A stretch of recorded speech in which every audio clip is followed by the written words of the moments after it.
Ponto de partida de sexta-feira no ar, e como vocês sabem, vocês sempre sabem disso. Na sexta-feira, o ponto de partida é diferente. Por quê? Porque eu não escrevi um roteiro. Não existe um roteiro na minha frente. Não existe, de forma alguma, um teleprompter na minha frente. Somos eu, vocês e as provocações, os comentários, as críticas, às vezes até os elogios que vocês fazem a mim nos pontos de partida de segunda e de quarta-feira. Na segunda-feira eu falei sobre a possibilidade com a qual está sendo trabalhada pelo bolsonarismo de uma anistia para o presidente Jair Bolsonaro poder concorrer às eleições presidenciais de 2026. E na quarta-feira falei sobre inteligência artificial, pelo ponto de vista da política, como que o nosso parlamento, como que o parlamento de nenhum país está prestando atenção como devia nesse assunto. E eu queria começar com o Letuf, que fez um comentário no ponto de partida de segunda-feira. Provocador. Nada como uma segunda-feira chuvosa e um vídeo especulativo fatalista nível hard no YouTube para gerar engajamento. Vamos lá, Letuf. É, veja, os truques do engajamento eu conheço todos. E não porque eu seja de alguma forma especial. Abre qualquer rede social de vídeo, abre o YouTube, abre o Instagram, abre o TikTok, faz uma busca. Compadre, a quantidade de tutoriais de faz isso, bota o título assim, faz a thumbnail assado, bota tais palavras-chave, faz isso, faz aquilo, cara. Os truques não são desconhecidos. O problema é o seguinte: para fazer política de forma realmente engajada, você tem que ser anti-Bolsonaro pró-Lula ou anti-Lula pró-Bolsonaro. É a única maneira de fazer auto-engajamento nas redes sociais, porque os algoritmos procuram isso, especificamente isso. E esse sistema algorítmico de alavancar o que anima a briga entre as duas tribos, eu não estou fazendo, veja, uma comparação de valor entre uma tribo e outra. Eu só estou dizendo que o algoritmo vive de estimular esse embate em particular. Quando você, quando você não se encaixa direito, como eu não me encaixo em. Tipo, eu sou anti-Bolsonaro. O problema é que eu não sou pró-Lula. Aí quando você não se encaixa direito nesse troço, não tem muito engajamento, não. Essa ideia de uma anistia para Jair Bolsonaro não é uma especulação.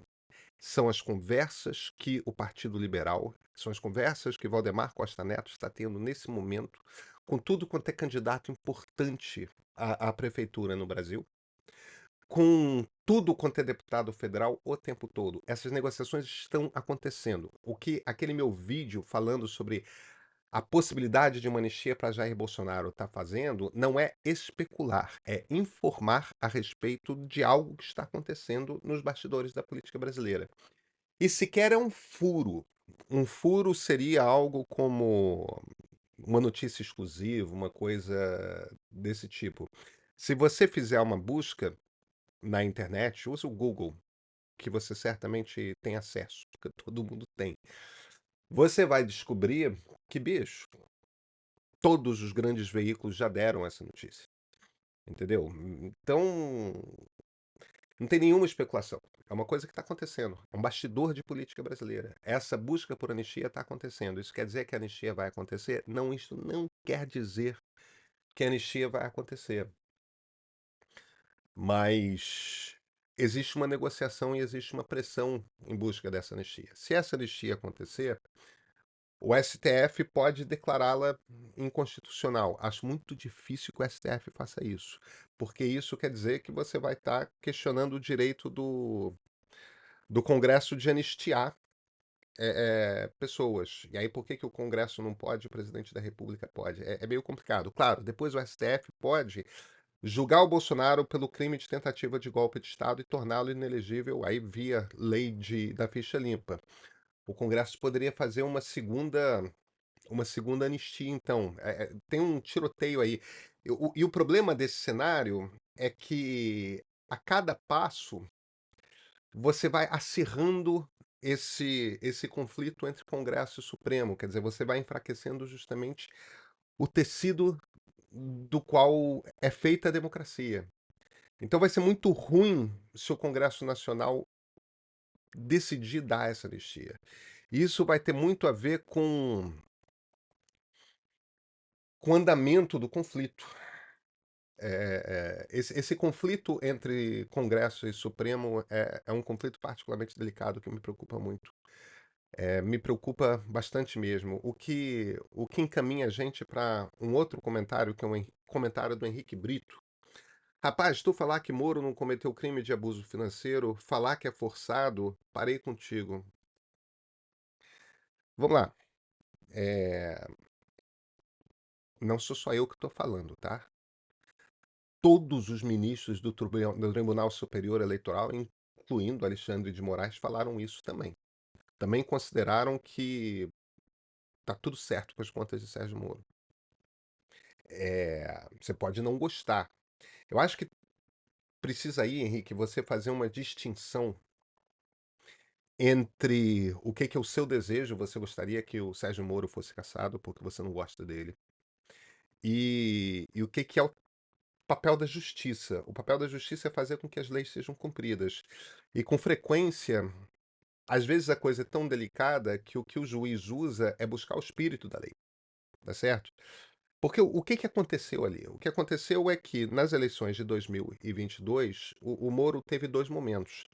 Num primeiro momento, ele foi pré-candidato à presidência da República. Ele tentou se colocar como candidato à presidência da República. Ele percebeu que ele não ia ter qualquer tipo de chance de. Ele ia fazer um papel de palhaço, em essência, né? Porque aquela já estava dada como uma eleição entre Lula e Bolsonaro. Não tinha qualquer chance de um outro candidato de direita chegar ao segundo turno que não o presidente da República à época, que era Jair Bolsonaro. E não tinha qualquer chance de ele chegar contra outro candidato de direita. Aquela não ia ser uma eleição entre um candidato de direita e um de esquerda. Ia ser uma eleição, como costumam ser os segundos turnos, entre um candidato dos eleitores de direita e um candidato dos eleitores de esquerda. Quando o Moro se lançou pré-candidato, percebeu que não ia ter chance, ele desistiu da candidatura. Aí o que aconteceu? Ele decidiu concorrer ao Senado pelo estado dele, que é o estado do Paraná. É, aí, qual era a tese de abuso de poder econômico? A tese de abuso de poder econômico é que o Moro teria gasto dinheiro como pré-candidato à presidência da República para se tornar conhecido, feito isso espertamente para deixar o nome dele na frente dos eleitores paranaenses durante bastante tempo, para ir depois se candidatar ao Senado Federal. Quer dizer, ele teria tido acesso a uma verba que, se ele fosse apenas candidato ao Senado, ele não teria tido. Qual o problema de a gente considerar que houve abuso de poder econômico num caso desse? O primeiro problema é o seguinte: o primeiro problema é que, a partir daí, a gente teria que dizer que todo mundo que é pré-candidato à presidência da República, que se põe à frente de um partido dizendo, não, eu vou ser candidato à presidência da República, aí desiste, essa pessoa está imediatamente proibida de concorrer a qualquer outro cargo. Não pode concorrer a governador, não pode concorrer a senador, não pode concorrer a deputado federal. Por quê? Porque, não, você quis ser candidato à presidência da República, desistiu. Agora você não pode concorrer a nada. Quer dizer, você estaria tirando um poder político um direito político dessa pessoa, um direito ao qual todo brasileiro tem. Todo brasileiro tem o direito de se colocar como pré-candidato a qualquer coisa. Deu certo, ótimo. Não deu certo porque não conseguiu se firmar no partido, porque o partido chegou à conclusão de que é melhor se aliar a outro partido, porque você mesmo percebeu que, putz, eu não vou ter chance, eu tentei construir um movimento aqui, eu não consegui. Como é que você faz isso? Então, o primeiro problema dessa tese é esse. É que você proibiria, a partir daí, qualquer brasileiro de ser pré-candidato a um cargo, desistir e decidir concorrer a outro. Por que que não pode? Por que que não pode? O segundo problema é o seguinte: o segundo problema é que você tem que aceitar a premissa de que sem essa pré-candidatura à presidência da República, Sérgio Moro não seria um candidato necessariamente viável ao Senado Federal pelo estado do Paraná. Eu acho isso meio bizarro, tá? O Moro é muito popular no Paraná. O Moro é muito conhecido no Paraná. O Paraná é um estado que eu frequento, ao qual eu vou com relativa frequência. Nos últimos anos eu fui pelo menos uma vez por ano ao Paraná. É, todo mundo sabe quem é o Moro. Aliás, todo mundo que se interessa por política sabe quem é Sérgio Moro faz 10 anos, né? O Moro não é uma pessoa desconhecida. Num estado que tende a votar na direita, como o estado do Paraná, num estado que é mais conservador, como é o caso do estado do Paraná, sugerir que o Moro precisava de uma pré-candidatura à presidência da República para se cacifar como candidato ao Senado Federal pelo Paraná é meio ridículo, entende? O Moro teve uma eleição fácil. Se ele não tivesse sido pré-candidato à presidência da República, ele ainda assim teria tido uma eleição muito fácil. Ele não se beneficiou particularmente para se tornar mais conhecido porque ele foi antes pré-candidato à presidência da República. Eu não acho que a tese seja crível. Em essência, eu não acho que a tese seja crível. Ele não precisava daquilo para se eleger senador pelo Paraná com facilidade. Então, uma coisa é desejo, não gostar do cara, isso. Outra coisa é o que que a lei diz. Sabe, o resultado seria o quê? O resultado seria caçar Sérgio Moro, tirar ele do Senado Federal. Um sujeito que foi eleito com uma votação estupenda para o Senado, você caça o mandato dele porque as pessoas não gostam dele. Eu realmente acho que uma das lições que ficam para o Brasil desde 2013 é que a gente tem que parar de sair tirando gente que foi eleita pelo voto popular da, dos seus mandatos. Eu não estou dizendo que isso não pode acontecer, mas a gente tem que compreender isso como exceção da exceção da exceção da exceção. Tem que ter acontecido uma coisa muito grave para você tirar o mandato de alguém que foi eleito. É, o impeachment da presidente Dilma evidentemente causou em parte dos brasileiros uma desconfiança profunda a respeito do sistema político, uma sensação real de que havia uma perseguição por parte da justiça a um grupo político. Isso é uma sensação que a esquerda ainda guarda. Simultaneamente, a direita também tem a percepção de que há uma perseguição pelo status quo do seu movimento. A gente precisa de mais confiança no sistema político, não de menos. Então, eu acho muito acertada a decisão por unanimidade pelo Tribunal Superior Eleitoral de manter o mandato do Moro.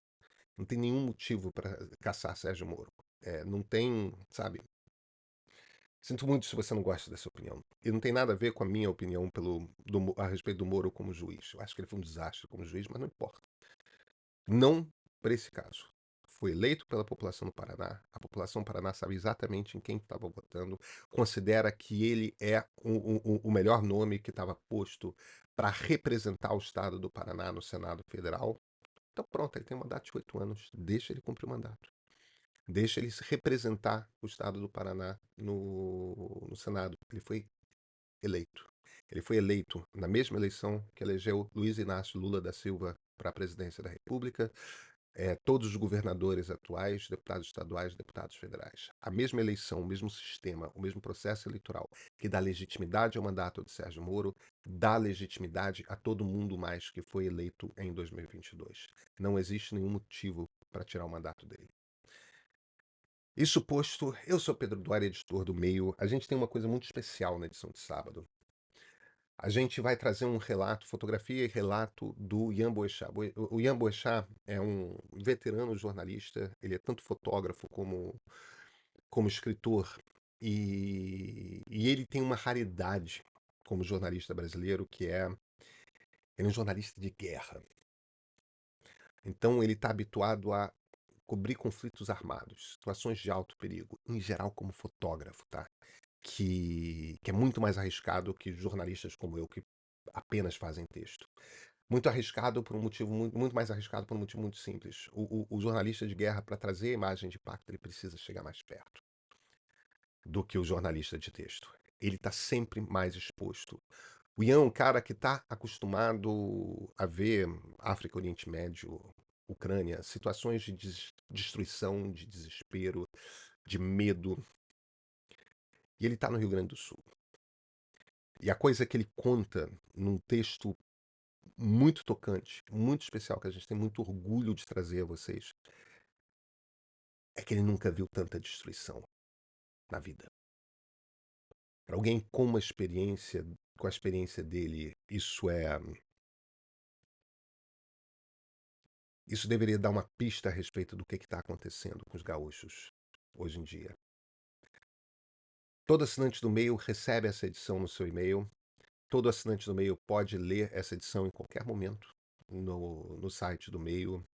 Assinem. Eu tenho falado uma coisa para vocês, eu sublinho aqui. Sabe,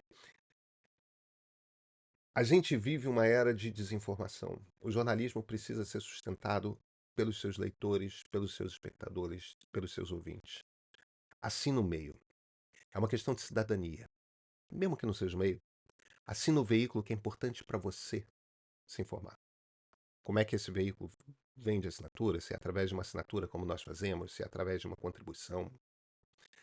Dê dinheiro para o jornalismo. No mundo da desinformação, é cada vez mais importante, como gesto de cidadania, ativamente contribuir ali todo mês com pelo menos um veículo de imprensa. Assine imprensa. Assine o Meio. E esse é o ponto de partida de sexta-feira.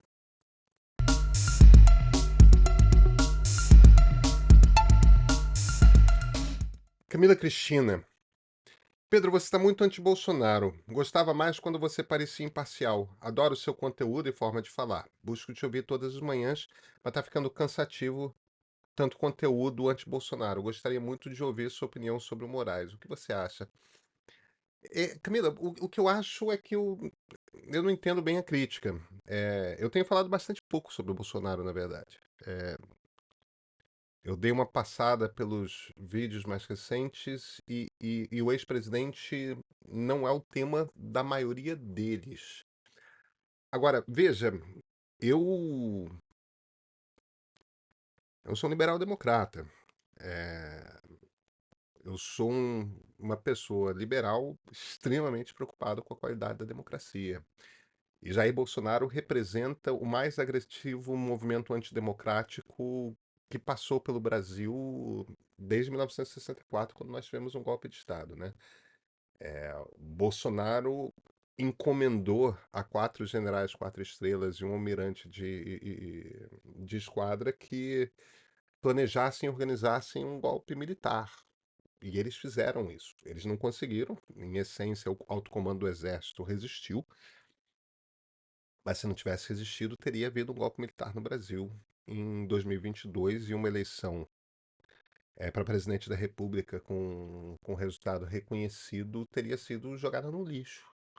E teríamos tido a interrupção do processo democrático. Então, então eu não tenho como não falar sobre Bolsonaro nesse ambiente em que a gente está, porque Bolsonaro é um dos dois personagens principais da política brasileira. Ele e o presidente Lula. Não dá para falar sobre política brasileira sem falar muito de Bolsonaro. É claro que ele está cassado, ele no momento não tem como ser candidato à presidência, mas ele ainda é a pessoa que vai definir. Sem a benção dele, não vai haver a definição de outro candidato à presidência em 2026. Então, eu realmente não sei como falar de políticas sem citar com alguma frequência o ex-presidente Bolsonaro. E é a mesma coisa a respeito do presidente Lula, quem eu tenho profundas e grandes críticas. Acho que ele é um político pior do que era há 20 anos. Isso é natural, evidentemente. Isso não quer dizer que seja um político inábil, porque não é. Acho que tem problemas de ideias, entende? Acho que ele envelheceu, e tudo mais. Quanto ao ministro Alexandre de Moraes, nós devemos a democracia brasileira a ele. Ele ocupou um papel no comando do Tribunal Superior Eleitoral que foi fundamental para garantir que as eleições acontecessem e que o presidente eleito chegasse ao cargo. Eu acho que Alexandre de Moraes passa da linha às vezes. É, acho que ele tira a voz de gente demais nas redes sociais. Acho que muitos dos casos de pessoas que tiveram suas contas suspensas há 3, 4 anos não se sustentam mais. Acho que a gente deveria começar a voltar à normalidade. Então, acho que existem problemas, sim, na maneira como o ministro Alexandre de Moraes conduz muitas das suas decisões. Me incomoda cada vez mais o inquérito secreto, um inquérito aberto pelo Supremo Tribunal Federal que não está sob o controle do Ministério Público. Isso me perturba. Menos quando aconteceu, porque quando aconteceu uma presidência golpista havia, em essência, tomado o controle da Câmara dos Deputados e do Ministério Público na frente, na figura do Procurador-Geral da República, só que o problema é que essa realidade não se põe mais. Então, um inquérito de exceção como aquele não deveria mais. Ele devia ser encerrado, em essência. Isso posto,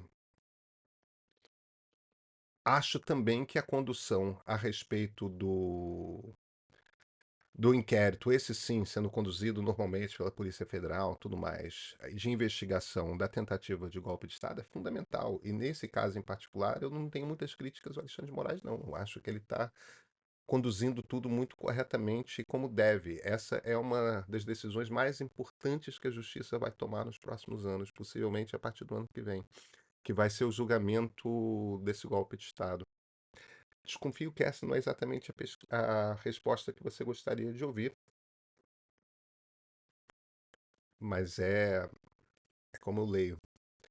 Deixa eu só fazer um último comentário a respeito de imparcialidade. As pessoas com muita frequência têm me falado isso. E é engraçado que algumas vêm com um tom de.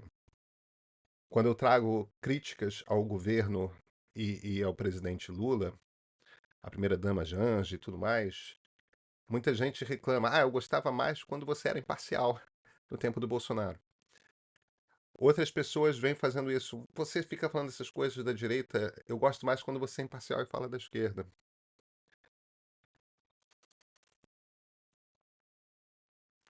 Você entendeu o que eu quis dizer, né? Bárbara Brasileiro. Me preocupa a onda de desemprego em massa que isso vai gerar. Ela está falando a respeito de inteligência artificial.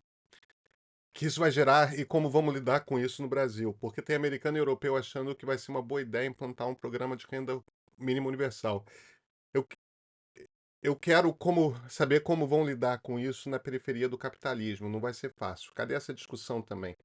Simplesmente não existe politicamente falando, mas é algo que já está começando a acontecer nas próprias Big Techs. Não é algo para daqui a 5 a 10 anos, não. É para agora, esse ano ou ano que vem.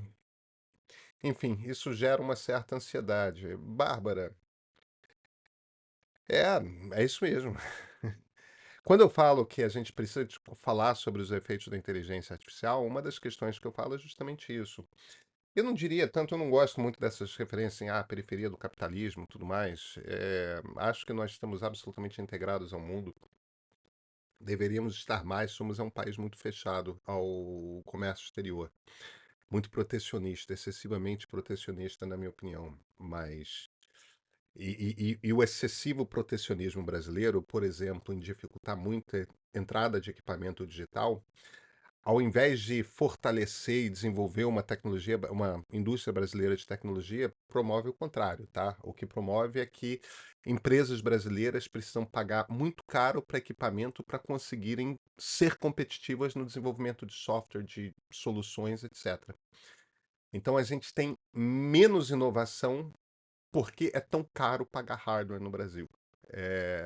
Existe um grande equívoco de da política desenvolvimentista que é aplicada de forma generalizada no Brasil, nesse protecionismo de sair dificultando muito o acesso à tecnologia.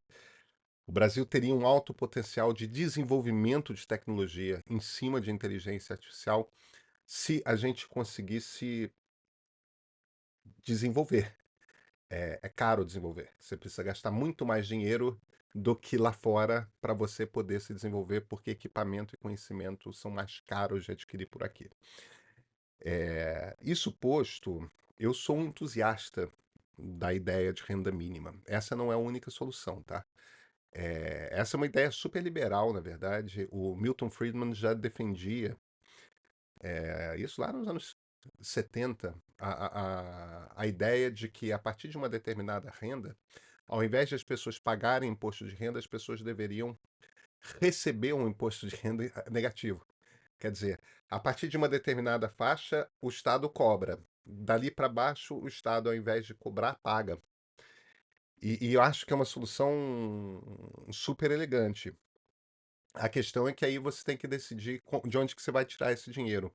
Em parte de taxação das big techs. Elas têm que ser sobretaxadas. Você tem que pegar essas empresas que produzem uma quantidade muito grande de riqueza, empregando muito pouca gente, e você tem que sobretaxá-las. E elas não são necessariamente contra isso, elas vão resistir, evidentemente, mas elas entendem que esse negócio vai vir. Agora, independentemente dessa sobretaxação, para gerar um fundo que possa pagar uma renda mínima para quem está desempregado, a gente tem que fazer um investimento pesado em educação, cara.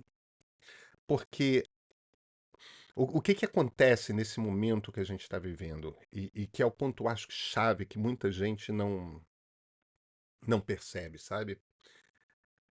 Cara, existia na era industrial, a gente já não está mais na era industrial. Eu sei que os alemães gostam de chamar o que a gente está vivendo de a quarta revolução industrial. Isto não é uma revolução industrial, isso é uma coisa do tamanho da primeira revolução industrial. O que a gente está vivendo. A gente está vivendo a revolução digital desde 1995. E a gente, a cada década que passa, mergulha mais nesse mundo em que a produção de riqueza não se dá no chão de fábrica com operários fazendo coisas. A produção de riqueza se dá na forma de conhecimento intelectual, na forma de patentes, na forma de invenções, de tecnologia sendo desenvolvida. Só que o que acontece é o seguinte: o que a revolução geral, industrial gerou, principalmente a partir do pós-guerra, foi uma classe média operária. Você tinha um tipo de emprego no mundo da Revolução Industrial que te permitia estar na classe média sem ter ensino superior. Esse tipo de emprego, nos últimos 10 anos, desapareceu. Então, a partir do momento que você não tem mais emprego de classe média para quem não tem ensino superior, ou você tem cada vez menos, criamos uma situação em que nós vamos precisar, para jogar o jogo dessa economia, de uma quantidade cada vez maior de brasileiros com ensino superior, com sofisticação técnica. E a gente não consegue dar educação básica de qualidade. Um dos motivos pelos quais a gente não consegue dar educação básica de qualidade é porque a gente não consegue. Tem a questão do salário para os professores, mas dois, tem também a questão de você conseguir premiar com os melhores salários e promoções aqueles professores que mostram um ano após o outro que estão formando melhores alunos, entendeu? Através das notas, através da pontuação da escola, nos diversos, enfim, você tem diversas maneiras de pontuar, e você não consegue tirar do sistema aqueles professores que não entregam, que não educam, entende? Cujos alunos não estão melhorando. Se a gente não tem maneiras de incentivar os bons e desincentivar e tirar os maus, a gente fica com problema, tá?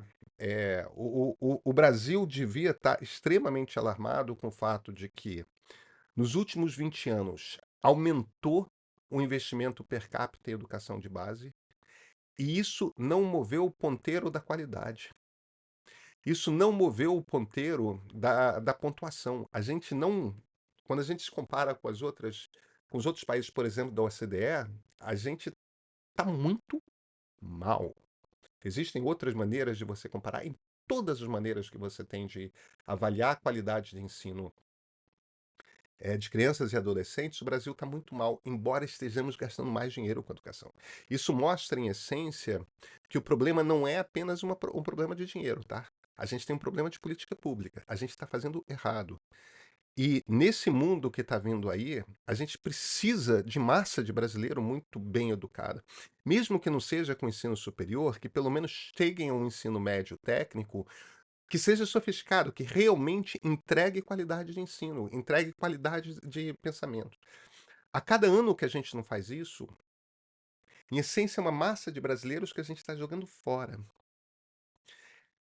Existem poucas coisas mais cruéis que uma sociedade pode fazer consigo mesma do que pegar a quantidade de crianças pobres que existem nesse Brasil e porque elas nasceram no CEP errado, porque elas nasceram na família errada, que era uma família sem recursos, você, em essência, condena elas a não serem melhores do que os seus pais.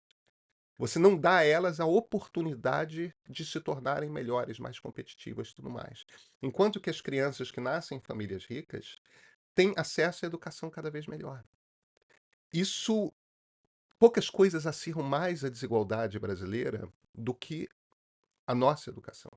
Se existe uma prioridade que qualquer governo federal deveria encarar e nenhum encara, é qualidade de educação. Porque isso é produzir a riqueza de daqui a 20 anos. A gente não faz isso. E se a gente está falando desse mundo aí, do mundo das mudanças climáticas, do mundo da inteligência artificial no qual a gente está entrando, que drama, sabe? Então, sim, você devia estar preocupada, você tem toda a razão de estar preocupada com isso. A gente está fazendo errado, cara. A gente está fazendo errado em muitos níveis diferentes. Gente, é isso. Vamos sextar? Até segunda-feira.